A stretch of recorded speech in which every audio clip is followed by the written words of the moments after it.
없는 것에서 있는 것처럼 부르시며 창조하시는 주 예수님 감사합니다. 나팔이 분명한 소리를 내지 않으면 누가 전쟁을 준비하느냐 하시고, 소금은 그 맛이 짜야 하고 물은 차든지 덥든지 항상 우리의 정확한 선택을 원하시는 주님, 제가 산 꼭대기 위에서 정체된 생활을 오랫동안 하고 있었고, 주님은 저에게 큰 계기로 저의 등을 떠미시면서 이제는 제가 굴러가는 돌이 되었는데, 내려가면서 그 모난 것이 점점 깎이고, 그 모난 것이 깎이면서 더 내려가는 속도는 빨라지고, 또 그것을 멈출 수 있는 힘이 저에게는 없고, 점점 가속도가 붙는 그런 진행형으로, 주님, 제가 끊임없이 진행하며 멈출 수 없는 돌이 되게 하심을 진심으로 찬양하며 감사를 드립니다. 오랫동안 가만히 정체되어 있을 때는 제 영의 답답함과 서서히 죽어감을 느끼고 있었고, 안타까운 마음이 많았었는데, 이제는 지금까지 주님의 말씀을 통해서 여러 많은 좋은 목사님들에게 배운 말씀들과 또 제 안에 주신, 주님께서 직접 주신 말씀, 또한 삶의 경험에서 또 간증에서 그러한 것들을 쉐어하고, 이러한 기회를 만들면서 성정에 갈 수 있는 도구로 사용하여 주심을 진심으로 감사를 드립니다. 많은 말씀을 이야기하고 나누었는데, 이 가운데서 혹시라도 맞지 않는 것이 있거나 주님의 뜻에 맞지 않게 잘못 전한 것이 있다면 다시 고쳐서 이해할 수 있도록 밝혀주시고, 그것을 인정하게 하여 주시고, 또 저와 듣는 모든 사람들에게 정직한 영이 임하게 하여 주시옵소서. 이 사이트가 서로 성장하는 도구로 사용할 수 있도록 주님 다시 한번 기름 부어주시고, 주님의 영이 항상 함께하여 주시옵소서.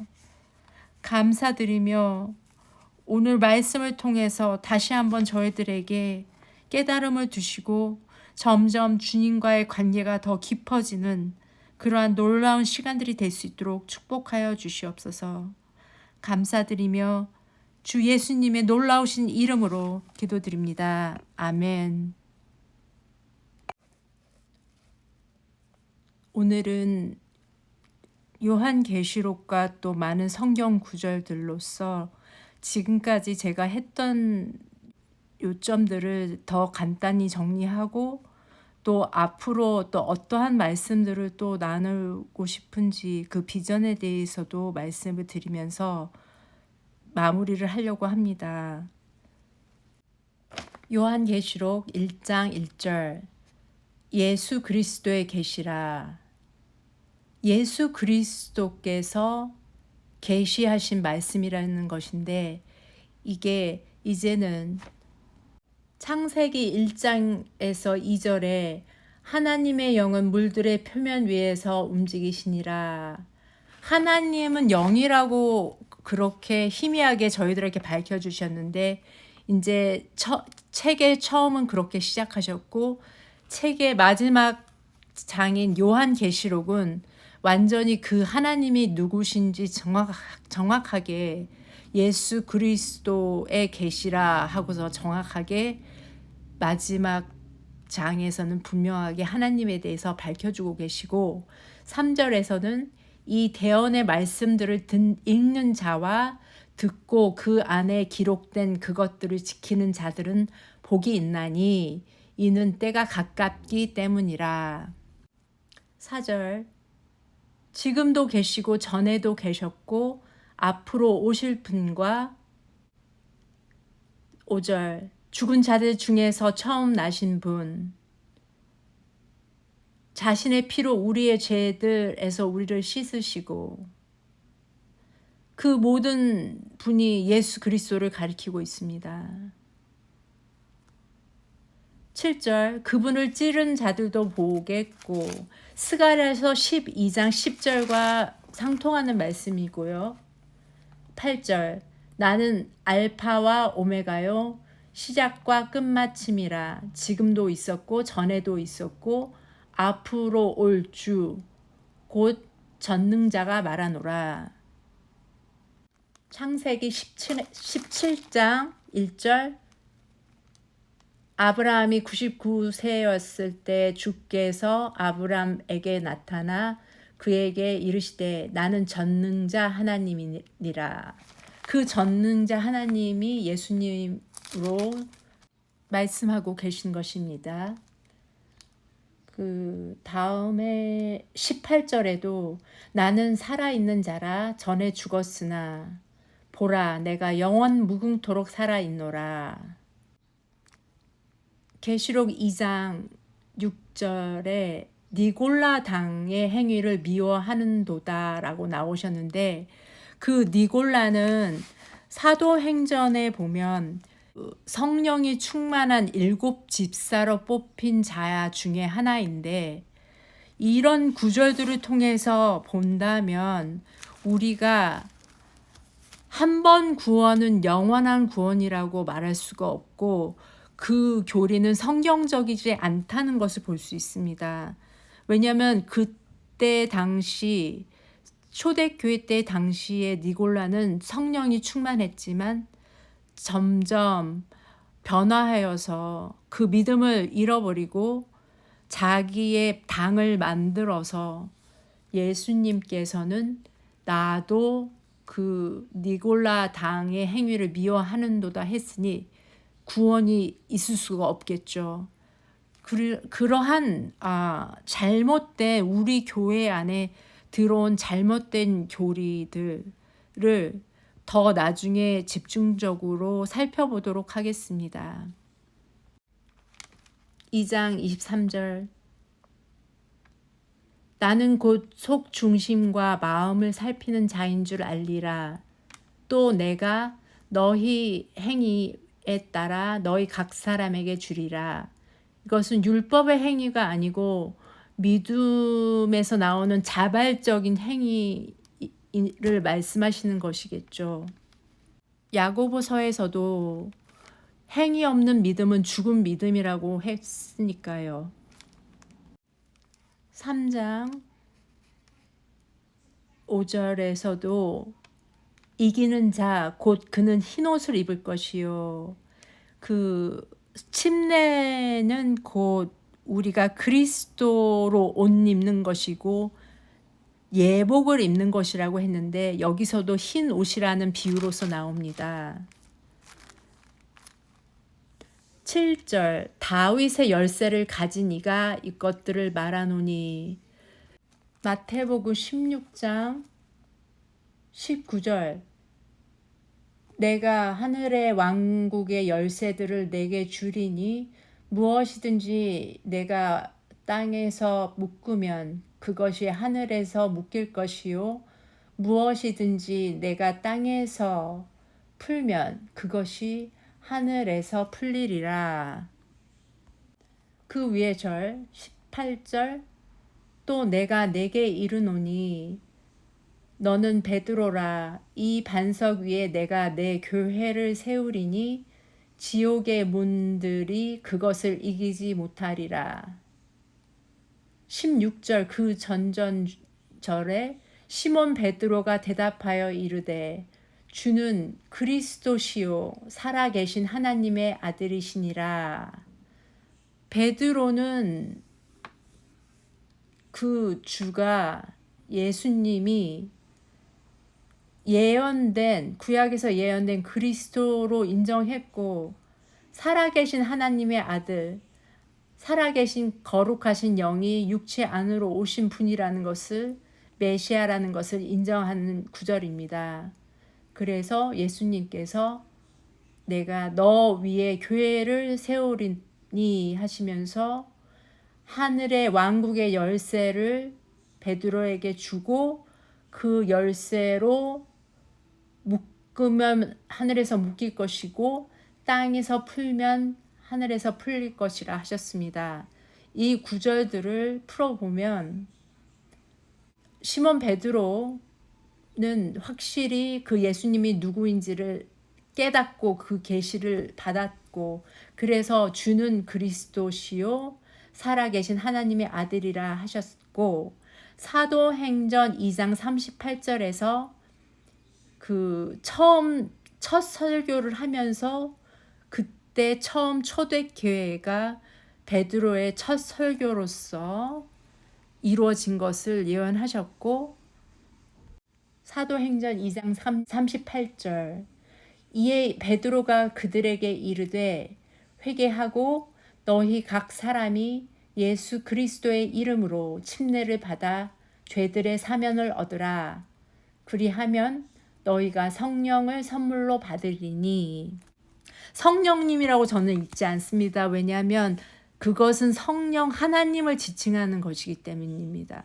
그거는 꼭 성부, 성자, 성령 할 때 그 성령을 지칭하는 뜻으로서 성령님이라고 여기서 번역을 했기 때문에 그냥 저는 거룩하신 영으로 그렇게 읽고 해석하겠습니다. 앞으로 39절 이 약속은 너희와 너희 자손과 멀리 떨어져 있는 모든 사람 곧 주 우리 하나님께서 부르실 모든 사람을 향한 것이니라 하고 또 많은 다른 말씀들로 증언하여 권면하며 하여 이르되 이 패역한 세대로부터 너희 자신을 구원하라 하니라. 그때에 그의 말을 기쁘게 받아들인 자들이 침례를 받음에 바로 그 날에 3,000혼 가량이 그들에게 더해지니라. 그러므로 그 천국 열쇠는 곧 침례를 지칭합니다. 침례를 받음으로 죄사함을 받으면 천국이 그들에게 열리는 것이고 침례를 말씀을 듣고 침례를 거절하면 구원을 받지 못하고 천국에 들어갈 수가 없고 그 권한을 또한 베드로가 사용하지 않으면 우리가 침례를 받지를 못하면 우리도 그 천국 하늘의 왕국에 동참할 수 없다는 뜻을 의미하고 있습니다. 요한계시록 4장 2절 내가 즉시로 영 안에 있었는데 보라 하늘에 한 왕자가 놓여 있고 그 왕자의 한 분이 앉아 계시더라.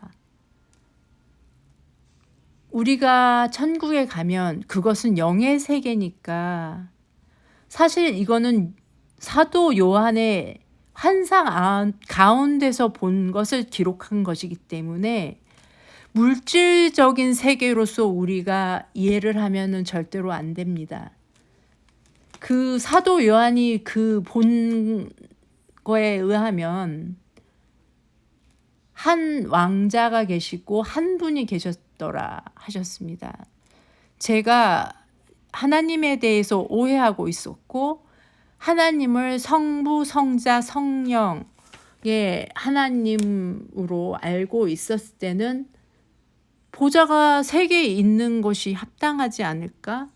그런 생각을 했고 또 많은 책에서 이제 어린이 바이블 그 코너에서 책을 보면 그 곳에서도 왕자가 적어도 3개는 아니어도 2개는 있었습니다.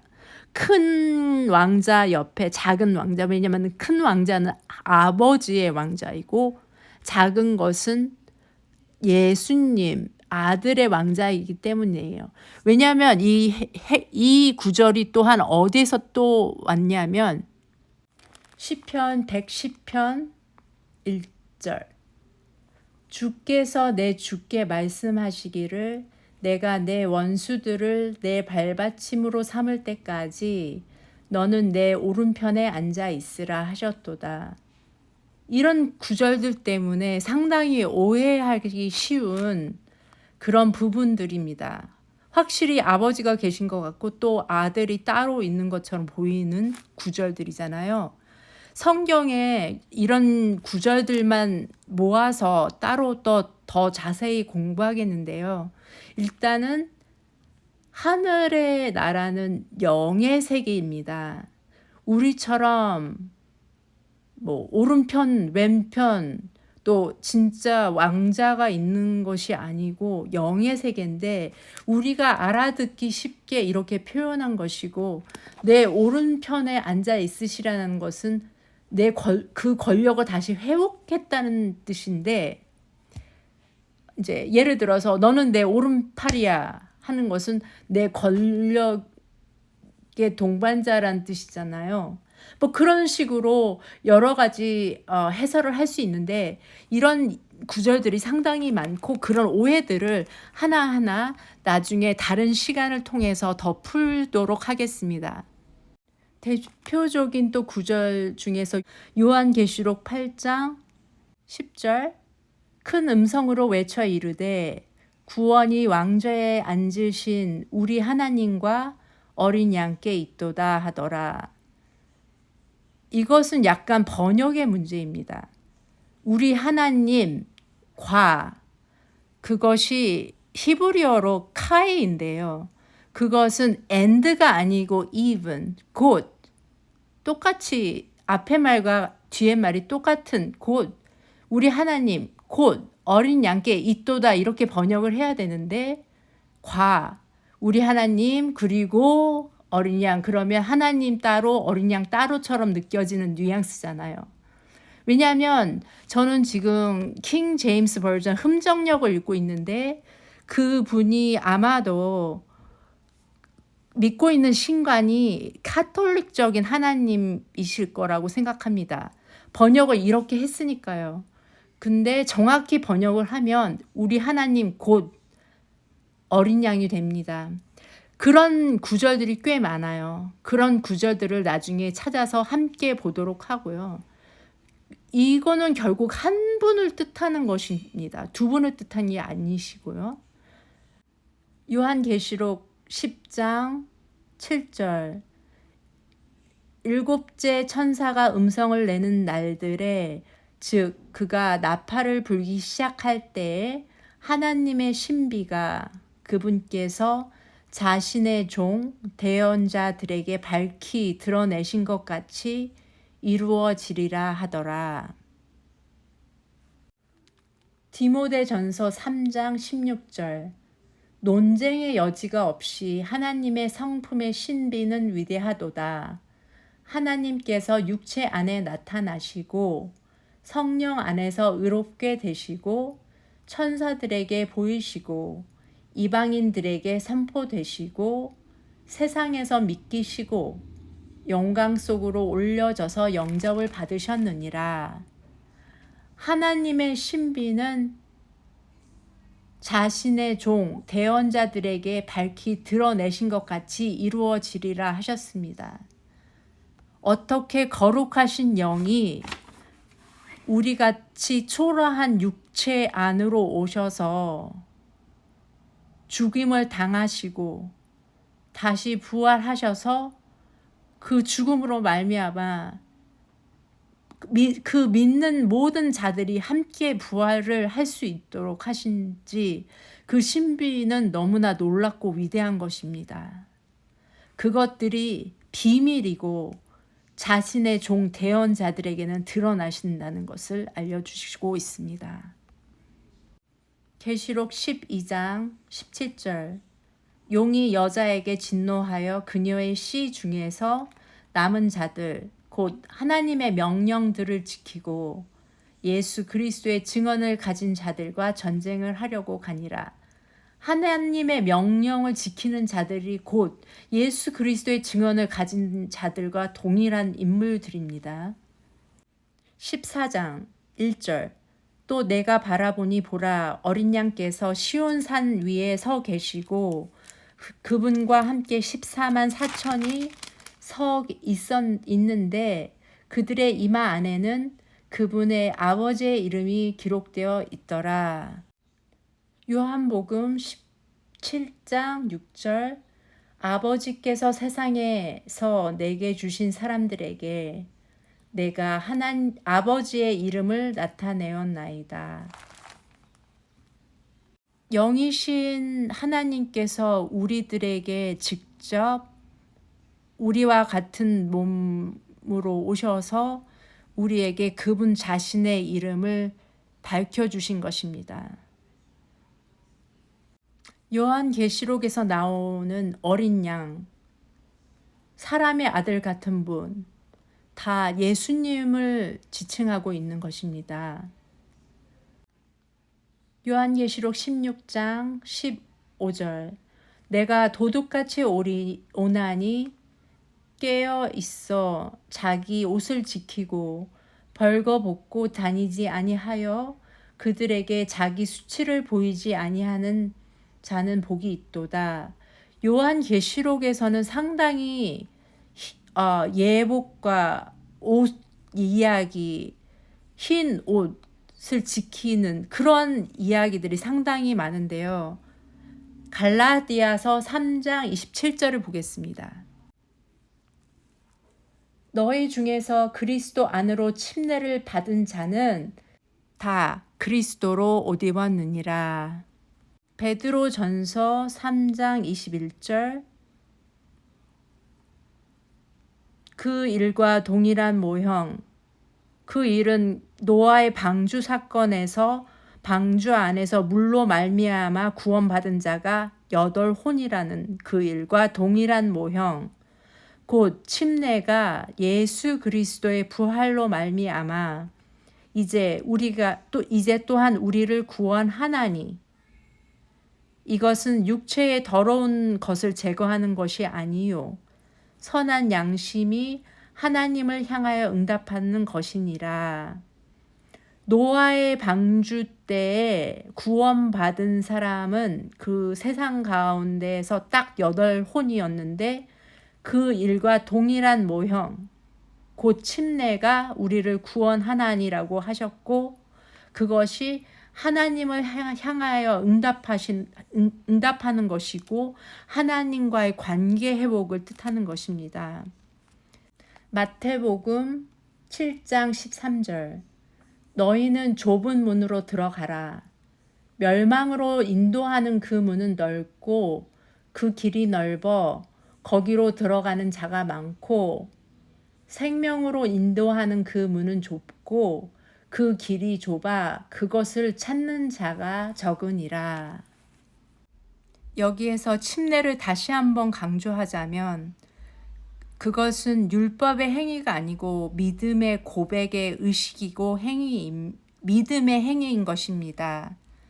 죄를 씻는 의식이고 죄사함을 받는 의식이고 예수님과 연합하는 예수님과 함께 물에 잠겨서 죽고 일어날 때 다시 부활하는 주님과의 연합을 뜻하고 또한 그리스도로 옷 입는 것을 뜻하고 또한 그 천국 열쇠의 그 효력이 발생되면서 천국의 문이 열리는 의식이고요. 또 예수 그리스도의 그 보혈이 나에게 적용되는 의식이고 예수 그리스도 이름으로 침례를 받을 때 내가 확실히 내 믿음에 누가 내 죄를 사하여 줄 수 있는 하나님이란 것을 진정으로 고백하며 시인하는 의식인 것입니다.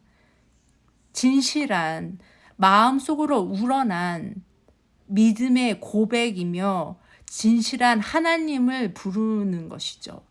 그 관계가 회복되는 의식인 것입니다. 더 침례에 대한 자세한 내용은 복음 2편에 기록되어 있으니 다시 참고하시기를 바랍니다. 시베리아의 불꽃이라는 책에서는 그 시베리아의 그 얼음판에서 이 성경적인 복음을 듣고 죄사함을 받고 싶어서 그 추운 그 소련의 통치하에 있으니까 공산국가는 종교가 허락되지 않잖아요.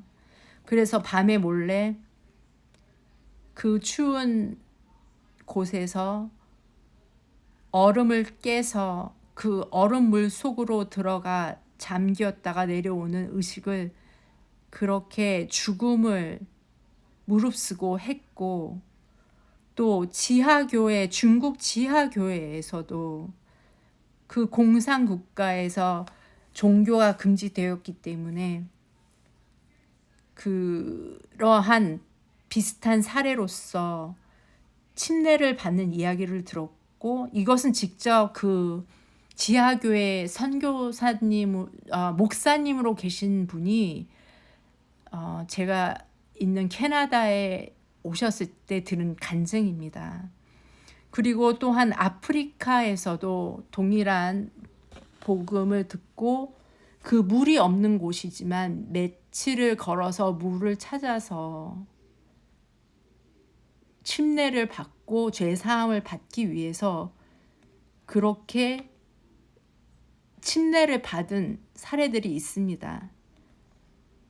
우리가 진정으로 주님의 말씀에 따라서 침례를 받고 싶다면 그 열악한 환경에서도 주님은 그 모든 것을 허락하시고 주님의 뜻에 합당한 일들을 할 수 있도록 도와주시는 분입니다. 사도행전 8장 26절에서 31절, 누가 나를 지도해 주지 않으면 내가 어찌 내가 깨달을 수 있으리요. 36절, 그들이 계속해서 길을 가다가 어떤 물에 이름에 내시가 이르되, 보라, 여기에 물이 있으니 무엇이 내가 침례 받는 것을 방해하리요? 무엇이 내가 죄사함을 받는 것을 방해하리요? 하매 빌립이 이르되, 만일 그대가 마음을 다하여 믿으면 받을 수 있느니라 하니, 그가 응답하여 이르되, 예수 그리스도께서 하나님의 아들이심을 내가 믿노라. 예수 그리스도께서 하나님이 육신으로 오심을 내가 믿노라. 그가 명령하여 병거를 멈추게 한 뒤 빌립과 내시가 둘 다 물속으로 내려가니 그가 내시에게 침례를 주니라.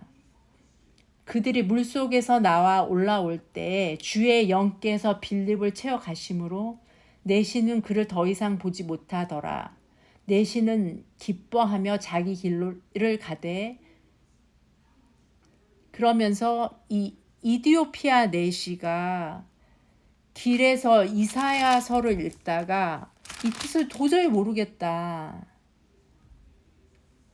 이사야서 53장을 읽고 있는데 누가 나를 지도해 주지 않으면 어찌 내가 이것을 깨달을 수 있으리요 할 때 빌립이 나타나서 그 분이 바로 메시아 그리스도라는 것을 알려주고 또 많은 설명을 해줬겠죠.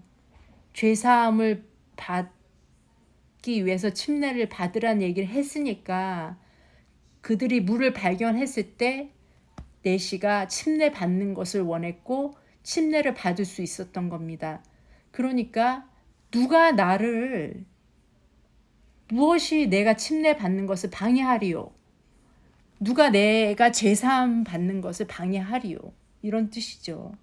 그렇기 때문에 또한 나중에 사도행전을 천천히 읽으면서 더 깊은 공부를 해보면 사도행전은 완전히 침례 역사로 시작해서 끝나는 성경책입니다. 성경장입니다. 그들의 공통점은 모두 주 예수님이 누군지 분명히 깨달았고요. 그리고 그들을 믿게 하기 위해서 기적들도 일어났지만 더 중요한 것은 그들이 믿은 후 즉시 침례를 받았다는 것입니다. 그래서 이 사도행전은 나중에 같이 천천히 읽으면서 더 같이 공부해 보도록 하겠습니다. 제가 소련과 중국과 아프리카와 많은 세계 열방들의 사람들을 직접 접하기도 했고, 진정으로 하나님께서 숨겨 놓으신 조그만 병사들과 그 무리들이 이 세상에 곳곳이 있습니다. 그들은 진정으로 성경 말씀을 의지했고 어떠한 교회의 교리를 의지했거나 그렇지 않고 진정으로 성경책 하나로서 하나님을 발견하고 그 하나님이 원하시는 침례를 행했고 그것으로 죄사함을 받는다는 것을 믿고 있습니다. 그것이 그때 초대교회에서부터 많은 수는 아니지만 계속 지금까지 세대와 세대를 걸쳐서 지금까지 그 보물 같은 보석 같은 그 보화가 계속해서 이 전 세계적으로 흩어져 있지만 그들이 분명히 지금 이 시대에도 있고 그들을 접할 수 있는 그런 기회들이 제가 이 캐나다와 캐나다 교회에 있으면서 많은 경험을 한 것입니다.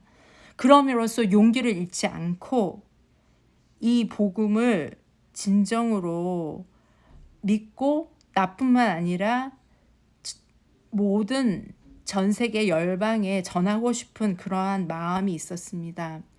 제가 이 진리를 깨닫기 전에는 어떤 선교 잔치에 있었는데 그 선교사들이 선교를 가서 이제 가톨릭적인 하나님을 전하는 거예요.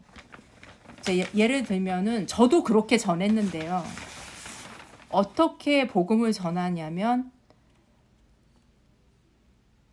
아버지, 아들, 성령, 그러니까 성부, 성자, 성령 하나님이 있는데 그 중에 아들이신 예수님께서 우리의 죄를 사하시기 위해서 십자가에서 죽고 그리고 부활하시고 그래서 그 하나님을 믿으면 우리가 하나님과 함께 천국 갈 수 있다. 이렇게 복음을 전했고 그들이 믿고자 했다면 그러면은 영접 기도를 같이 합시다 해서 영접 기도를 했습니다.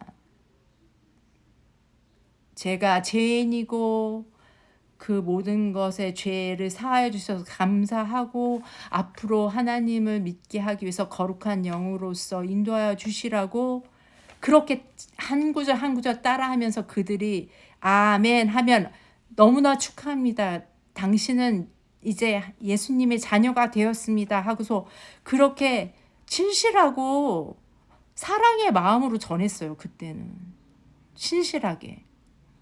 그리고 그렇게 영접하는 자들을 위해서 길에서 열심을 내어 전도를 했는데 제가 그렇게 전도하다가 오히려 좋은 목사님을 만나서 이 복음에 전도당했습니다. 너무나 축복받은 거죠.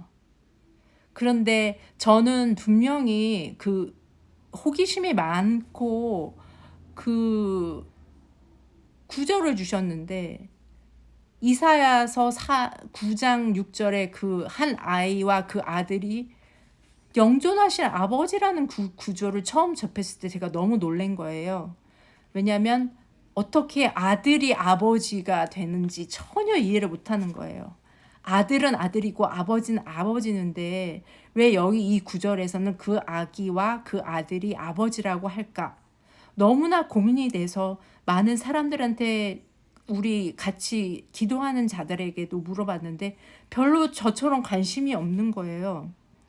그래서 혼자 고민했습니다. 기도도 공평하게 먼저 하나님 아버지께 이제 시작을 그렇게 하고 성령 하나님을 의지하면서 기도를 한 다음에 이제 마지막에 예수 그리스도의 이신 아들 하나님의 이름으로 기도를 마쳤죠. 공평하게 해야 되니까. 그런 생활을 보내면서 좋은 목사님을 길에서 만나서 성경 공부를 하면서 침례를 받으면서 제가 점점 그것을 깨달음이 왔는데 그 깨달음이 오게 한 구절이 있습니다. 도마의 고백이었어요. 요한복음 20장 28절. 도마가 그분께 응답하여 이르되 나의 주시며 나의 하나님이시니라 하매. 저는 이 구절이 그때 너무나 확 와닿는 거예요. 아, 예수님이 바로 그 구약의 하나님이신 그 주라고 도마가 고백하고 있구나. 그것을 그 순간에 딱 깨닫고, 그러니까 분명히 저는 그 전에 있었던 믿음과 그 후에 있었던 그 믿음의 경계점이 있었고, 그 차이점이 그때 확 느껴진 거예요. 그러면서 너무나 한참을 울었습니다. 왜냐하면 그 10여 년 동안에 하나님에 대해서 잘못 알고 있었잖아요. 뭐 저의 잘못이라고는 저의 잘못이든 뭐 그 다른 사람이 잘못 가르쳐줬든 어쨌든 하나님을 오해한 거는 오해한 거니까 너무 죄송하고 마음이 아파서 또 너무 기뻐서 울었어요. 이제 하나님을 확실히 알게 됐구나. 그 감격이 너무나 벅차서 진짜 눈물 콧물 쏟으면서 한참 울었습니다. 왜냐하면 그 전에 하나님도 충분히 저를 너무나 은혜를 많이 주셨거든요. 제가 힘들 때, 제가 또 우울증에 있을 때, 제가 죽고 싶었을 때, 그때마다 저의 손을 놓지 않으셨고 항상 도와주셔서 그 하나님의 손길을 제가 느끼면서 그때까지도 살았었는데, 그 후에는 더 확실하게 하나님을 알게 되니까 너무 감격스러웠던 거예요. 그런 일이 벌써 15년 전 이야기가 되었습니다. 그래서 15년 동안 이제 처음에는 잘 이게 정립되지 않고, 제가 그래도 아직까지 많은 가톨릭적인 그 교리에서 10몇 년을 지내다 보니 그 교회와 뭐 기도 활동과 찬양과 그런 모든 것들이 다 그런 포커스에 맞춰서서 했기 때문에 그것을 씻는, 그것을 벗겨내는 그런 작업이 너무너무 힘들었습니다. 차라리 어떻게 보면 참 감사할 수도 있어요. 왜냐하면 저희 남편은 아직까지 믿지 않고 있지만 곧 그 하나님의 시간표에 의해서 우리 남편이 곧 돌아올 것을 믿고 있는데, 이런 백지 상태의 사람들한테 복음 전하기가 훨씬 더 쉽습니다. 왜냐하면 저같이 그런 이제 두 종류의 부류가 있어요. 하나님 자신이 육체로 오셔서 그렇게 하나님을 믿는 사람이 있는데, 그들이 그래도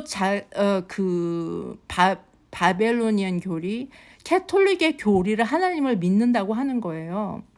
그것을 안 하시면 됩니다. 그렇게 하나님이 인간이 되셔서 오신 것을 믿는 부류시라면, 나는 캐톨릭 교리를 그 성부, 성자, 성령이신 하나님을 믿는다고 하면 안 되는 거잖아요. 그거는 더 확실히 자기가 믿는 하나님을 알게 되면 그런 소리를 할 수가 없게 되거든요.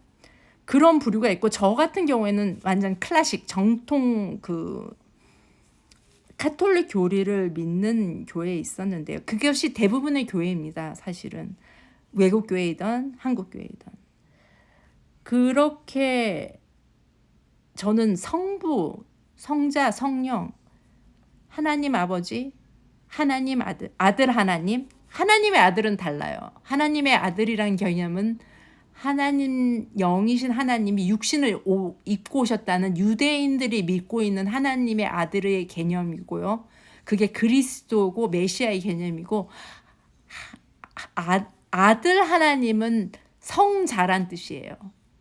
God the Son. 이거는 성경에 없습니다. 그리고 성령 하나님, 아까도 말씀드린 것처럼 저는 성령이라고 하지 성령 하나님이라고 말하지 않는데 그것 님은 사실 성경 원본에는 없습니다. 그냥 성령이라고 써 있는데 그들이 님을 붙여버린 거예요. 캐톨릭 적으로 번역을 하면서. 그러니까 내가 가지고 있는 신간에 따라서 번역이 얼마나 잘못될 수 있는지 아시겠죠. 그러므로 그러한 것들에서 우리는 클리어해지고요. 특히 이 마지막 때는 진정으로 덥든지 차갑든지 그 나팔의 소리를 정확하게 내야 한 것입니다. 그런 캐톨릭적인 교리의 하나님을 이스라엘 사람들한테 전도하면 그들은 절대로 믿지 않습니다. 하나님은 한 분이라는 거 그들은 목숨을 내놓으면서 믿는 신실한 자들이 이스라엘 백성이기 때문에 그들은 그런 three persons in one, 그 성부, 성자, 성령이 연합하여 한 하나님이 된 하나님을 절대로 성경을 알고 있는 그들에게는 도저히 믿길 수가 없는 것이죠. 왜냐하면 성경에 없으니까. 그거는 사람들이 그 후에 만들어낸 거니까. 종교 통합을 위해서 그들의 정치적 목적을 달성하기 위해서 콘스탄틴이 시작한 것이니까 그거는 전혀 성경하고 상관이 없는 바벨론 종교이고 태양신을 섬기는 종교이기 때문이죠.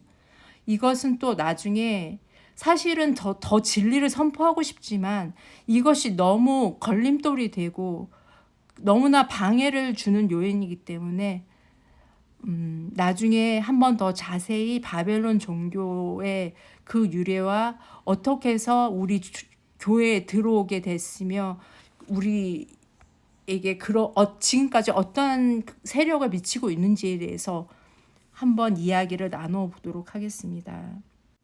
이런 카톨릭적인 마인드로 선교를 하면 그 침례를 주지 않고 죄사함으로 그냥 그 영접 기도로서 죄사함을 받았다고 하면 오히려 그 현지 사람들이 성경을 읽고 왜 나한테 죄사함의 침례를 주지 않느냐고 오히려 그렇게 했다는 이야기도 들었습니다.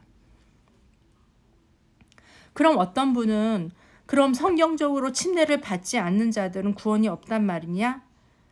어떤 분들은 아예 침례도 받지 않은 분들이 있겠고 어떤 분은 저처럼 처음에 아버지, 아들과 성령으로 침례를 받은 분들도 있고 어떤 분은 물에 잠기지 않고 그냥 물뿌림을 받은 여러 가지 종류가 있으실 거 아니에요. 그리고 예수님 십자가 옆에 있었던 강도 중에 하나는 받지 않았는데 그 강도는 낙원에 있었단 말이에요. 물론 저에게는 그 답을 줄 권한이 전혀 없습니다. 저는 단지 성경 말씀은 순종할 의무가 있다고 생각합니다.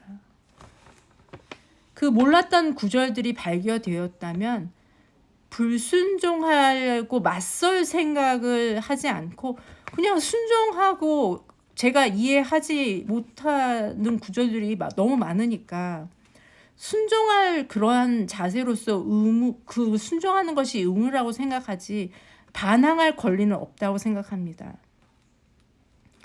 저는 여러 말씀들로서 그 침례의 중요성을 권면드렸고요. 그 선택은 우리 모두에게 의지를 주셨기 때문에 우리 각자의 선택이고 어느 목사님 따라서 구원받는 것도 아니고 우리 각자의 영의 선택이니 그 예수님을 사랑하시는 마음으로 율법이나 의무가 아닌 예수님과의 그 죽음과 부활에 참여하고 연합하는 그런 순종의 마음으로 침례를 다시 한번 권면을 드립니다. 요한계시록으로 다시 가서 18장의 4절 또 내가 들으니 하늘로부터 또 다른 음성이 나서 이르되 내 백성아, 너희는 그녀에게서 나와 그녀의 죄들에 참여하는 자가 되지 말고 그녀가 받을 재앙들을 받지 말라. 그녀는 여기서 바벨론을 의미하고 이 바벨론의 교회의 교리와 또 생활 방식과 많은 것들, 세상에서 권세 잡는 그러한 많은 것들을 의미하겠는데, 우리 예수님을 믿는 그리스도인들은 분별하고 거기서부터 분리되라고 말씀하십니다. 먼저는 나 자신부터, 나 자신이 먼저 이 바른 교리에 서서, 바른 진리에 서서 튼튼하게 된 후에 다른 사람들을 이끌 수 있는 것입니다. 로마서 12장 2절, 너희는 이 세상에 동화되지 말고 오직 너희 생각을 새롭게 함으로 변화를 받아 하나님의 그 선하시고 받으실 만하며 완전하신 뜻이 무엇인지 입증하도록 하라. 데살로니가 전서 4장 3절, 하나님의 뜻은 이것이니 곧 너희가 거룩히 구별되는 것이라. 데살로니가 전서 5장 23절, 평강의 바로 그 하나님께서 너희를 온전하게 거룩히 구별하시기를 원하노라. 내가 하나님께 기도하여 너희의 온 영과 혼과 몸을 우리 주 예수 그리스도께서 오실 때까지 흠없이 보존해 주시기를 구하노라. 다시 요한계시록으로 가서 19장 8절, 또 그녀가 깨끗하고 희고 고운 아마포 옷을 차려 입도록 허락하셨는데 그 고운 아마포는 성도들의 은이라. 우리의 의는 자의가 아니고 그리스도의 의로 우리가 덮여진 것이죠. 우리들의 죄와 그 모든 허물이 그리스도의 의로서 덮여져서 의인이 우리가 스스로 된 것이 아니고 덮어짐을 받았기 때문에 의인이 된 것이고, 여기선 고운 아마포로 그것이 의가 됐다고 했고, 고운 아마포는 또 옷이고 덮어진 옷이 깨끗한 아마포였는데 곧 침례로서와도 또 상통이 또 되는 구절이 나와 있습니다. 요한계시록 21장 7절, 이기는 자는 모든 것을 상속받으리니 나는 그의 하나님이 되고 그는 나의 아들이 되리라. 여기서 말씀하시는 나는 곧 예수님을 말씀하시겠죠? 근데 그 예수님께서 말씀하시기를 하나님이 되고 또 믿는 그 모든 것을 상속받는 자는, 이기는 자는 나의 아들이 되리라 하니 그 곧 나는 곧 아버지가 되신다는 말씀이잖아요. 이 창조주로서의 아버지를 뜻하시겠죠.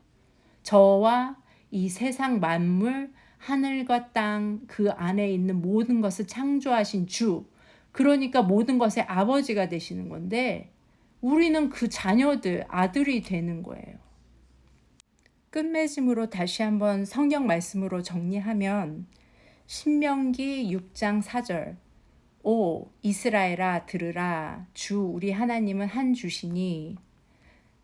제가 이 말씀과 함께 창세기 1장 26절, 하나님께서 이르시되 우리가 우리의 형상으로 우리의 모양에 따라 사람을 만들고 그들이 바다의 물고기와 공중의 날짐승과 가축과 온 땅과 땅에서 기는 모든 것을 지배하게 하자 하시고, 여기서 우리가 우리의 형상으로 때문에 많이 바벨론 종교처럼 보이잖아요. 그 교리처럼.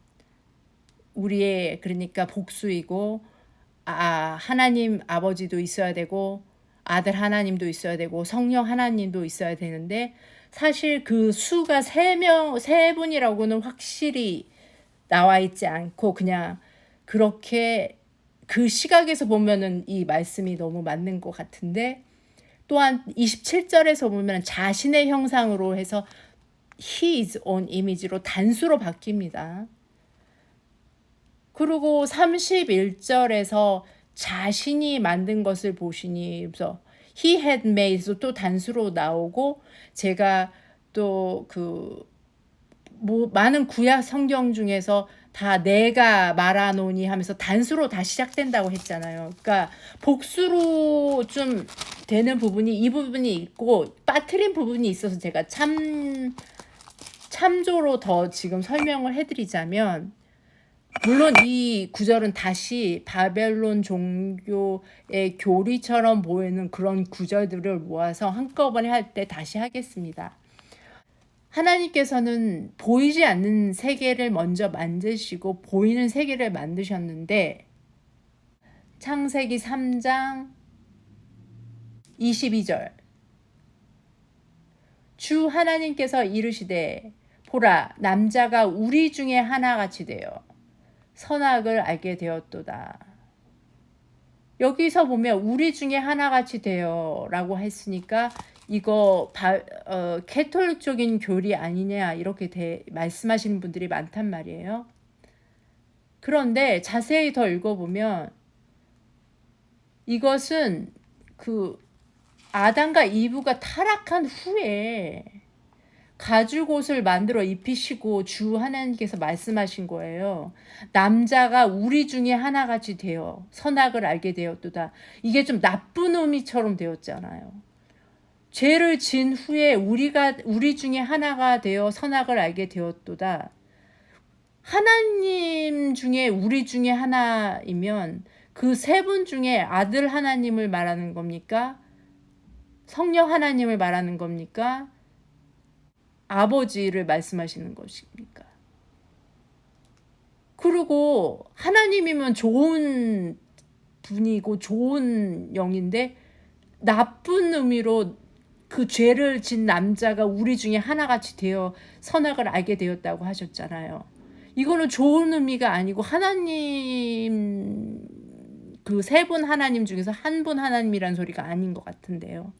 그럼 우리 중에 하나같이 되었다는 것은 어떤 의미가 더 맞는 의미일까요? 우리라는 거는 영적 존재를 말하는데 그 중에 하나처럼 선악을 알게 되어서 이렇게 죄를 짓게 되었도다 라는 뜻인 것 같아요. 그러면 죄를 진 타락한 존재, 영적 존재 중에서 죄를 진 타락한 존재가 있었을까요? 있었잖아요. 루시퍼. 이사야서 14장 12절 오 아침의 아들 루시퍼야 내가 어찌 하늘에서 떨어졌는가 민족들을 약하게 만든 자야 내가 어찌 끊어져 땅으로 떨어졌는가 내가 내 마음속으로 이르기를 내가 하늘로 올라가 내가 하나님의 별들 위로 내 왕자를 높이리라 또 내가 북쪽의 연면들에 있는 회중의 산 위에 앉으리라. 내가 구름들이 있는 높은 곳 위로 올라가 내가 지극히 높으신 이와 같이 되리라 하였도다. 그 뱀이 창세기 3장 5절에 너희가 신들과 같이 돼서 너희가 하나님 같이 돼서 그 하나님과 같은 영적 존재가 되어 선악을 알 줄을 하나님이 아시니까 너희들 보고 먹지 말라고 한 거야 하면서 그렇게 유혹했잖아요. 그래서 그 꿰매에 넘어가서 먹은 후에 그 선악을 알게 되고 하나님께서 가죽옷을 입히신 후에 남자가 우리 중에 하나같이 되어 선악을 알게 되었도다. 그것은 하나님 중에 하나처럼 됐다는 것이 아니고 영적 존재 중에 하나같이 되어 하나님은 영이시니까 그 중에 하나 타락한 존재처럼 되어서 선악을 알게 되었구나 하고 말씀하신 것이니까 우리 여기에서 말씀하신 우리가 우리의 형상으로 우리의 모양에 따라 사람을 만들고도 영적인 존재들을 의미하는 것이지 숫자적으로 3명이 함께 만들었다고 증거할 수가 없다는 얘기를 하고 싶은 것이 보충 설명이었습니다. 다시 본론으로 들어가서 신명기 6장 4절처럼 유대인들의 그 믿음은 하나님은 숫자로서 한 분입니다. 연합적으로 한 분이 아니고 연합해서 아들, 아버지, 성령 하나님이 하나로서 연합해서 하나가 아니고 그냥 I am that I am 나는 하나 나는 나 스스로 있는 I 단수로서의 하나님을 믿고 있고요. 이사야서 9장 6절 이는 한 아이가 우리에게 태어났고 한 아들을 우리에게 주셨는데 그의 어깨에는 정권이 놓이고 그의 이름은 놀라우신 이 조언자 강하신 하나님 영존하는 아버지 평화의 통치자라 할 것이기 때문이라. 그 한 아이 그 한 아들이 영존하는 아버지이라고 이사야 선지자가 예언하고 있고 그 예언이 이루어졌습니다. 스가랴서 11장 12절 내가 그들에게 이르되 너희가 좋게 여기거든 내 값을 내게 주고 그렇지 아니하거든 그만두라 하매 이에 그들이 은 30개를 달아 내 값으로 삼으니라. 은 30개가 가롯 유다가 예수님을 판 가격이잖아요.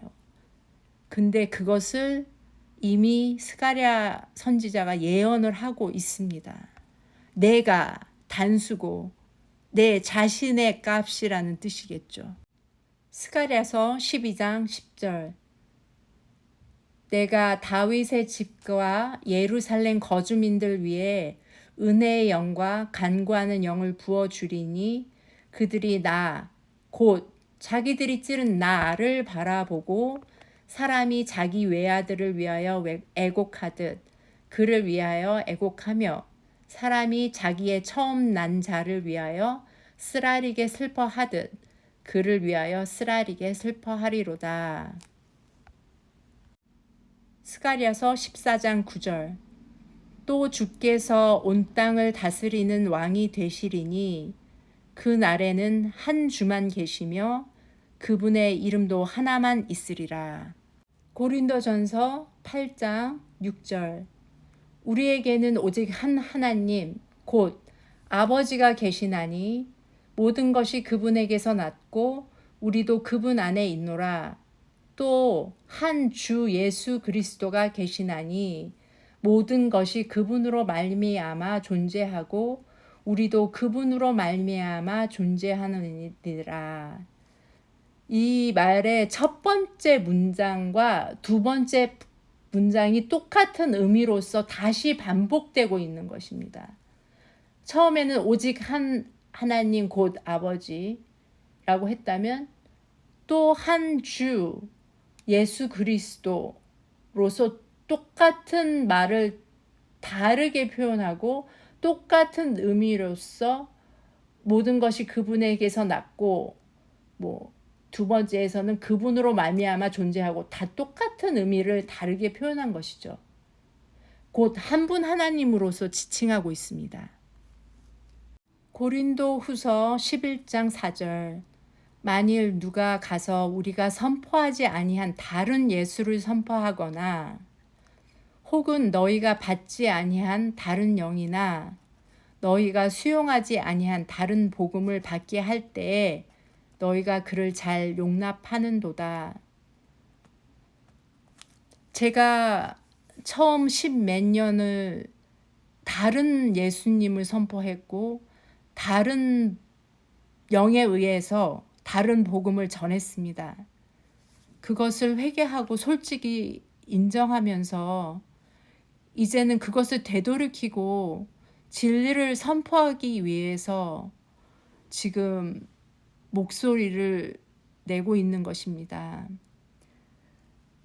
분명히 전도할 때 전도하는 사람들은 확실한 예수를 선포해야 되고 그 3분의 1인 그 아들 하나님으로서의 예수를 선포하면 그 다른 예수님을 선포하는 것입니다. 우리는 그러한 오해와 오류로서 진정으로 예수님을 믿고자 하는 그런 영혼들에게 진실되고 정확한 복음을 전해야 할 책임과 의무가 있는 것입니다. 그래서 우리는 좀 더 확실한 성경에 그 밝혀진 하나님을 우리가 먼저 알아야 되고 우리가 안 만큼 전할 수 있기 때문에 우리가 계속해서 주를 알아가고자 해야 하는 것입니다. 호세아서 2장 16절 주가 말하노라 그날에는 내가 나를 이쉬라 부르며 다시는 바알이라 부르지 아니하리니 남편이라 불리지 바알 바벨로니아 종교에서 믿었던 신이라고 불리지 아니하리니 4장 1절 하나님을 아는 지식도 없으므로 6절에서 내 백성이 그 하나님을 아는 지식이 부족함으로 망하는도다. 호세아서 6장 3절 우리가 계속해서 주를 알고자 하면 그때에 우리가 알리라.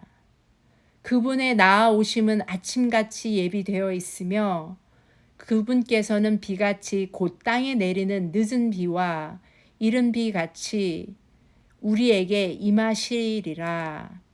6절 나는 긍휼을 원하고 희생물을 원치 아니하며 번제 헌물보다 하나님 아는 것을 더 원하였으나 더 이상 많은 설명이 필요 없이 이 구절들 스스로 하나님의 마음이 어떠하신지를 말씀해 주시고 있습니다.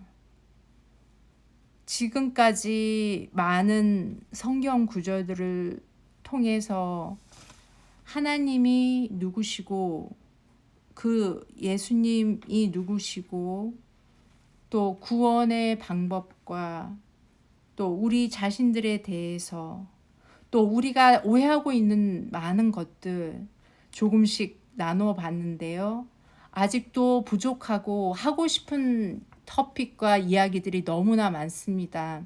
처음에 시작할 때는 한 1, 2편으로 끝나겠지 했는데 하다 보니까 계속 하고 싶은 말들이 많이 생각이 나고 적어 놓고 더 하고 그 구절 찾으면 다른 구절이 또 보이고 막 연결이 되고 저도 제가 어떻게 무엇을 해야 될지 몰랐는데 그냥 생각나게 해주시는 대로 지금 따라가고 있는 것이고 앞으로도 계속 이것을 함으로써 저 자신이 더 영에 깨어져 있는 훈련을 할 수 있게 되는 계기가 될 것 같아서 너무나 좋은 기회라고 생각을 하고 저 자신이 스스로 먼저 스트롱해져야 다른 사람들을 이끌 수 있기 때문에 저 자신을 위해서라도 또 많은 분들이 거절한다 해도 듣는 한 분을 위해서 한 생명이 천하보다 귀하니까요.